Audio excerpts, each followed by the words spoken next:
Good afternoon, folks. Adam Iverson from the one and only Steve Marshall Ford Lincoln Nanaimo.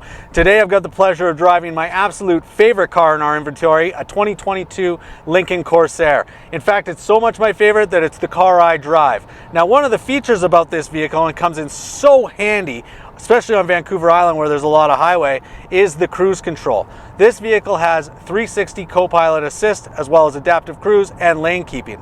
But when I turn cruise control on, a little steering wheel pops up right on my dashboard there. You see it's green? That means this thing has a lock on the road. Now, I've got my hands on the wheel because that's the recommended way to drive this, but it is literally doing all the work for me. And up ahead here, we do have a corner we're gonna take, and I'm gonna take my hands off the wheel for just a second to show you how it works. It's just a little bit of probably a 45-degree turn. It's coming up now. The car has detected that it's there, and my hands are off the wheel, and we're steering around the corner. This vehicle is absolutely amazing at stopping and braking as well. So if it notices that the vehicle in front of me has slowed down to a certain point, it's going to keep that distance.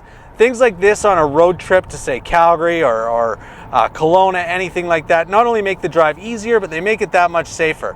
There's cars out here that may evasively brake. The car is going to recognize that and go ahead and stop for you. Emergency braking is fully activated. As well, it just guides me along steering down the road. My hands are on the wheel because if I take them off for too long, say I did accidentally fall asleep or, are not paying attention anymore, the vehicle's actually going to recognize that once it finds a safe spot to tell me so, and it's going to tell me to put my hands back on the wheel. You can see right here. Now, if I don't follow this warning, it's going to actually go and start to brake and take us to a slow, soft spot. There's chimes going off in the background, but it's just one of those things that if I were to fall asleep, this vehicle is going to make sure that not only I'm safe, the people in the car are safe, and the people in the other vehicles are safe. It's a wonderful feature, and I think every car should have it. That's why most of ours do. Thank you for taking the time to watch. Take care.